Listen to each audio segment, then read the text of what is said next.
tratando do livro de Esther, nós estamos falando do conteúdo. Então o livro de Esther relata a história como Esther vai se tornar rainha, mas aí depois você também tem a narrativa que Mardoqueu é honrado, né, pelo seu ato nobre, registrado nas crônicas dos reis de Israel.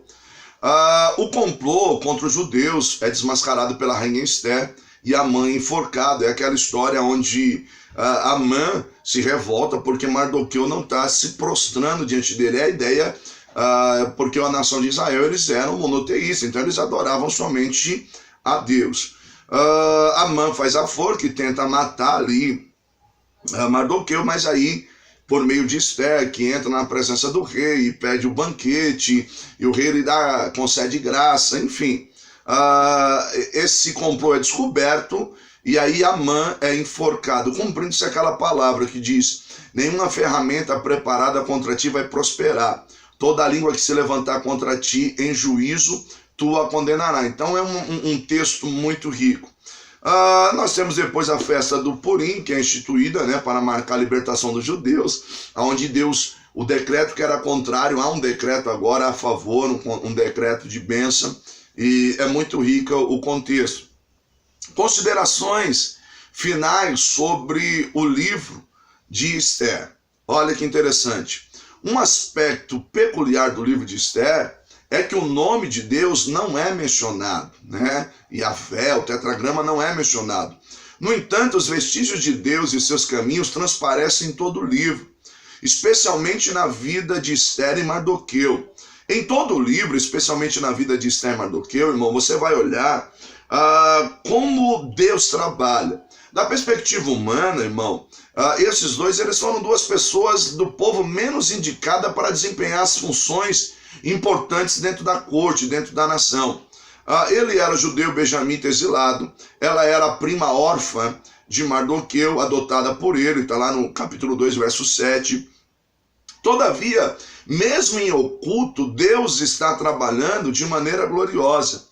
Alguns podem até sugerir que é inútil falar das ideias teológicas do livro de Esther, tendo em vista que Deus não é mencionado. Mas seria, irmão, uma incoerência admitir que tudo o que acontece nessa narrativa seja mero acaso, que tudo o que está acontecendo dentro da narrativa do livro de Esther seja coincidência. Vejamos, por exemplo, Esther, por acaso, foi escolhida como sucessora de Vasti, onde muitas moças foram separadas ali, né, para ser escolhida. Foi por acaso que Esther foi escolhida? Ou você enxerga a mão de Deus trabalhando aí?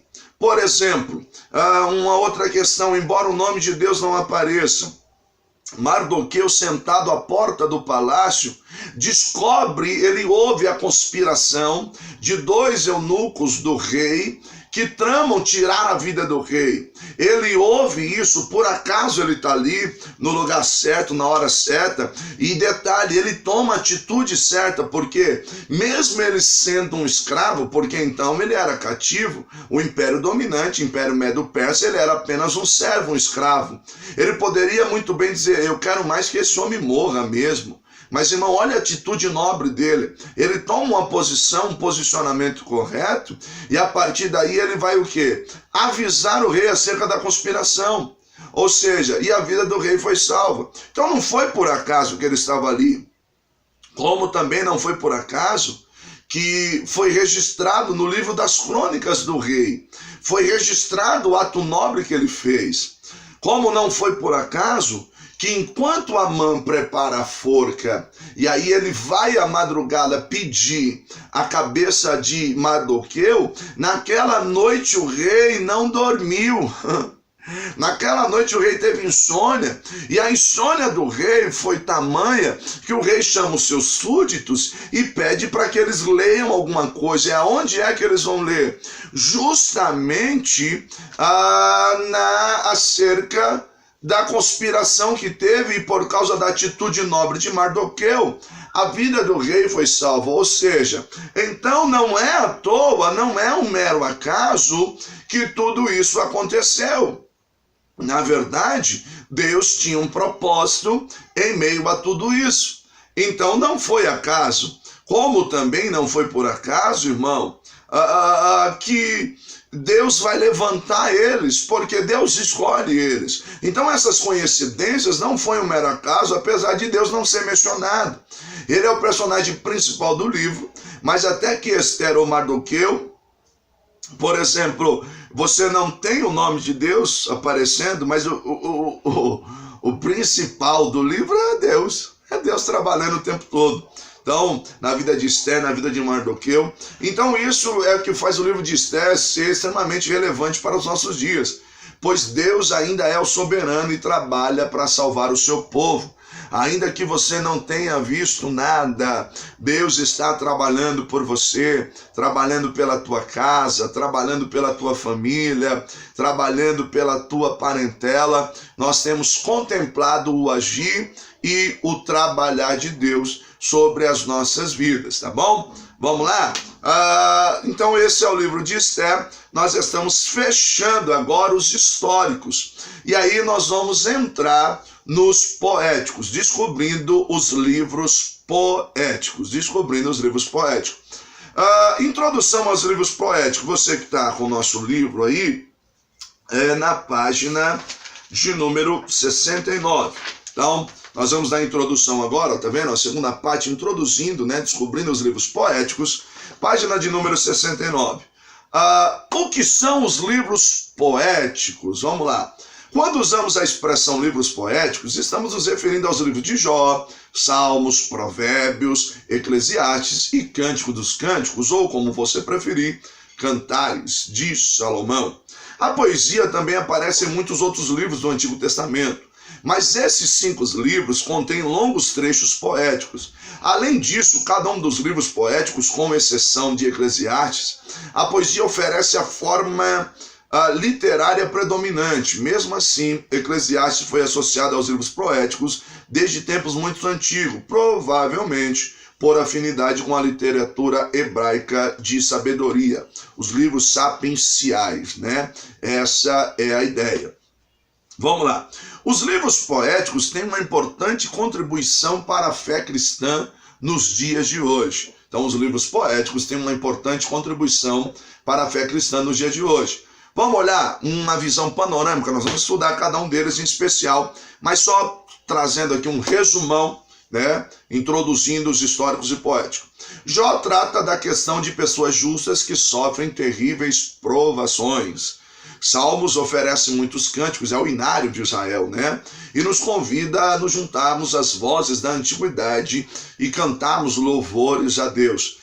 O Salmo é muito rico, é muito lindo, tem muita sinceridade nos Salmos. Transparência, eu acho que essa é uma palavra que define muito bem os escritos de Salmos. Transparência. Então, os escritos de Salmos você vai ter a transparência, é algo muito maravilhoso.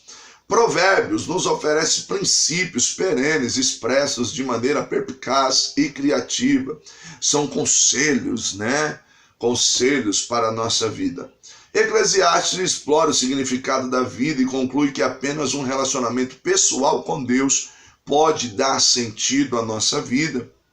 E por último aí, Cântico dos Cânticos celebra a alegria do amor em um poema romântico. É um grande poema romântico. E aí, quando nós olharmos para ele, nós vamos enxergar aí a riqueza que há. Há também algumas interpretações em Cântico dos Cânticos, né?